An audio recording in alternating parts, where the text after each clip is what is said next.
안녕하세요. 100세 시대 든든한 정보, 장수거북TV입니다. 오늘 영상은 어르신 복지 중에서 실제로 돈이 달라지는 변화 두 가지를 아주 쉽게 정리해드립니다. 첫째는 국민연금, 노령연금, 감액기준 완화. 둘째는 장기요양 재가급여, 월 한도액 인상입니다. 지금부터는 어려운 용어 빼고 내가 해당되는지 그리고 뭘 확인해야 하는지만 딱 잡아드릴게요. 먼저 국민연금부터 갑니다. 요즘 어르신들 중에 이렇게 말씀하시는 분 많아요. 연금 받으면서 조금 일했더니 연금이 깎이더라. 맞습니다. 이런 제도가 있었습니다. 이게 바로 노령연금 감액입니다. 쉽게 말하면 노령연금을 받는 사람이 일을 해서 소득이 생기면 소득이 일정 기준을 넘는 경우 연금이 일부 줄어드는 제도였어요. 그런데 문제가 뭐냐?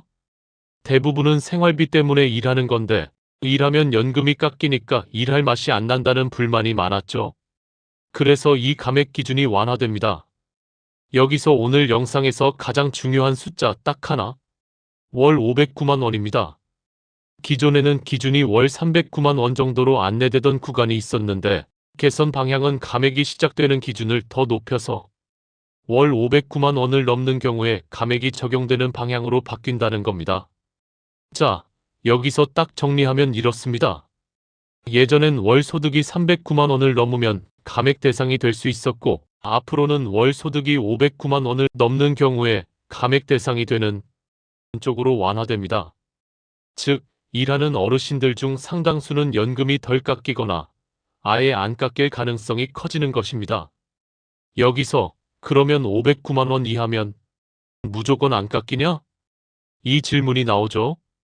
원칙적으로는 완화 방향이 맞지만 내 소득이 어떻게 잡히는지에 따라 개인별 판단이 달라질 수 있습니다. 근로소득인지 사업소득인지 또 어떤 항목이 포함되는지에 따라 공단 계산 방식이 다를 수 있거든요.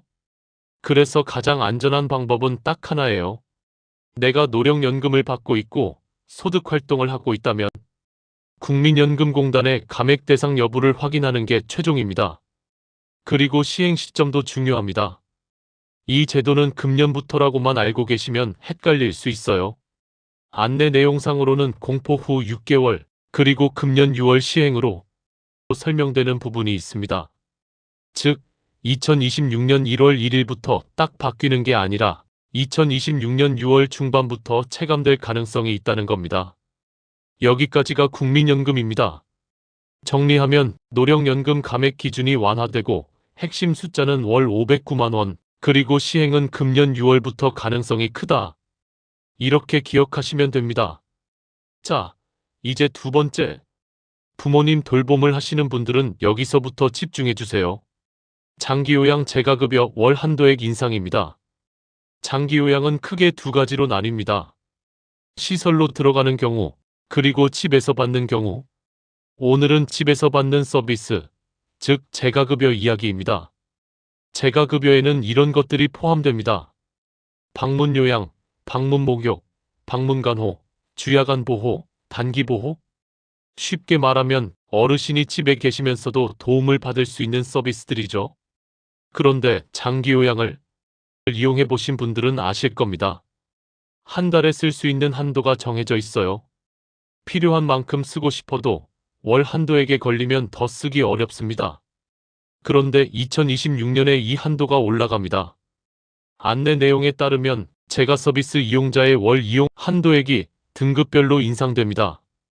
인상폭은 등급에 따라 다르지만 대략 18,000원대부터 240,000원대까지 늘어날 수 있고 특히 12등급은 200,000원 이상 늘어나는 방향으로 설명됩니다. 이게 무슨 의미냐? 그동안 한도 때문에 시간을 더 늘리기 어려웠던 분들이 조금 더 여유가 생길 수 있다는 뜻입니다. 예시로 이해하면 더 쉽습니다. 자료 설명에 따르면 1등급 어르신이 3시간 방문 요양을 이용할 때 월 최대 이용이 41회에서 44회로 늘어날 수 있고요. 2등급은 37회에서 40회로 늘어날 수 있다고 설명됩니다. 이 차이가 별거 아닌 것 같아도 돌봄을 해보신 분들은 압니다. 한 달에 3회가 늘면 보호자 입장에서는 숨 돌릴 시간이 생깁니다. 특히 겨울에는 낙상 위험도 커지고 몸 컨디션이 떨어져서 돌봄 부담이 갑자기 늘어나는 경우가 많거든요. 다만 여기서도 꼭 말씀드릴 게 있어요. 한도액이 오른다는 건 누구나 자동으로 서비스 시간이 늘어난다는 뜻은 아닙니다. 등급, 서비스 종류, 기관 상황, 본인 건강 상태에 따라 실제 이용 가능 범위는 달라질 수 있습니다. 그래서 장기 요양은 이렇게 행동하시면 됩니다. 첫째, 부모님이 장기 요양 등급이 있는지 확인하세요. 둘째, 등급이 없다면 상담과 신청을 미리 알아보세요. 셋째, 이미 재가 서비스를 이용 중이라면 내 등급에서 2026년 월 한도액이 얼마나 늘어나는지 담당 기관이나 건보공단에 문의하시면 됩니다. 이 세 가지가 가장 빠르고 정확합니다. 자, 이제 오늘 영상 전체를 마무리하겠습니다. 오늘은 어르신 복지에서 실제로 돈이 달라지는 변화 두 가지였죠.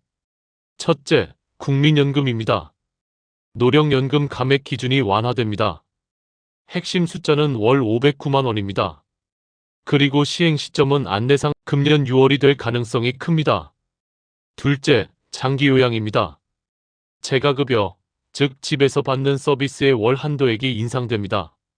등급별로 오르고 특히 1, 2등급은 20만 원 이상 늘어나는 방향입니다. 예시로 1등급은 월 41회에서 44회, 2등급은 37회에서 40회까지 가능해질 수 있습니다. 장수거북 TV는 어르신들이 놓치면 손해보는 복지 정보를 가장 쉬운 말로 정리해드립니다. 구독과 좋아요, 알림 설정까지 해두시면 새 소식이 나올 때 바로 보실 수 있습니다. 오늘도 시청해주셔서 감사합니다.